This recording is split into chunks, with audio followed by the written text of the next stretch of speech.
Buenas, Paul, ¿qué tal? Buenas, Pedro, ¿todo bien? ¿Tú? Muy bien. Hoy quiero hablar de un tema interesante que es si debemos dejar a los programadores utilizar IA en las pruebas técnicas y si dejamos, de qué manera, ¿no? Para que no sea esto un cachondeo. Buena pregunta. A ver, lo primero que te diría es sí. O sea, hay que dejar definitivamente usar IA. El motivo es que yo esperaría que la usen también cuando trabajen en el día a día, ¿no? Y eso es lo que esperan la mayoría de empresas. Entonces, ¿cómo le vas a decir a alguien que no puede usar IA en la realización de una prueba técnica si luego le vas a exigir casi, ¿no? Por un tema de velocidad, que la use cuando trabaje contigo? De hecho, esto lo hablé hace poco con un cliente, pero decirle a un programador que no use IA en la prueba técnica le puede causar hasta una mala impresión de tu empresa. No como si no usarais IA en tu empresa para programar. Entonces, definitivamente sí.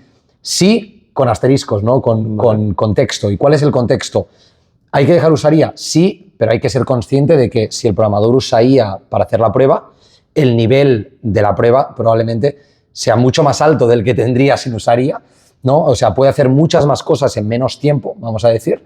Y entonces ahí lo que hay que fijarse no es en la cantidad de funcionalidades de la prueba que ha cubierto, sino más bien en, oye, la calidad con la que está estructurado ese código, cómo explica ese código luego, ¿vale? O sea, hay muchas empresas con las que trabajamos que ahora le están dando más importancia no solo a la propia prueba, sino a hacer un vídeo que acompañe la prueba, hacer un texto explicativo que acompañe la prueba, defender la prueba en directo con una cierta calidad, ¿no? Vale. Entonces, usaría sí, pero entonces hay que valorar no solo estrictamente el código, sino otros factores. Y para mí es un puntazo, porque hay pruebas que antes tardaban 2-3 horas en hacerse y que ahora las puedes hacer en 1 hora y entonces dedicar otra hora o media hora más, ¿no?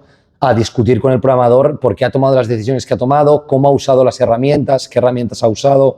Entonces, bueno, creo que es un buen punto. Vale, ¿y cómo se define una prueba de este tipo, ¿no? ¿Cómo se estructura? Yo como CTO, imagínate que tengo que plantear una prueba, pues ¿de qué manera la planteo? ¿Algo que tenga que ver con mi producto? O sea, ahí depende de ti, ¿no?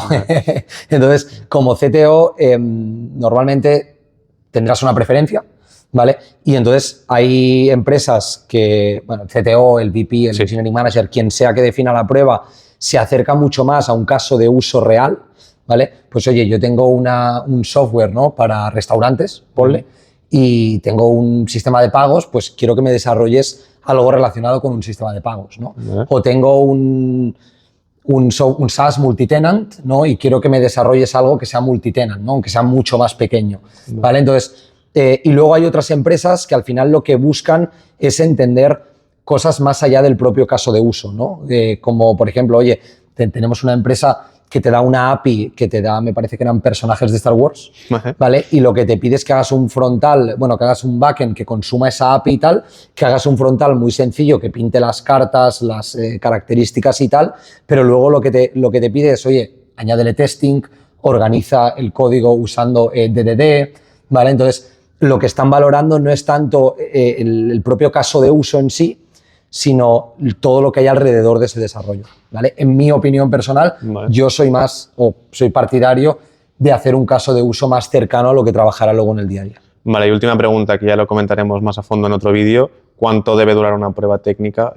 ¿Cuánto es mucho? O sea, no sé, claro, la gente piensa, ostras, hay que pagar por una prueba técnica si es muy larga. No sé, ¿tú qué opinas? No, nosotros hemos tenido muy pocos casos que paguen y de hecho lo suelo desaconsejar porque creo que una persona que está buscando trabajo, quizá me funan por esto, pero que está buscando trabajo tiene que estar abierto a dedicarle un tiempo, ¿no? A realizar una prueba, ¿vale? Aún así, la empresa no debe ser abusiva, o sea, no debe darle algo que luego aproveche, ¿vale? Yo siempre lo desaconsejo totalmente y de hecho si soy conocedor de ello no entraría en ese proceso a trabajar con Culturo.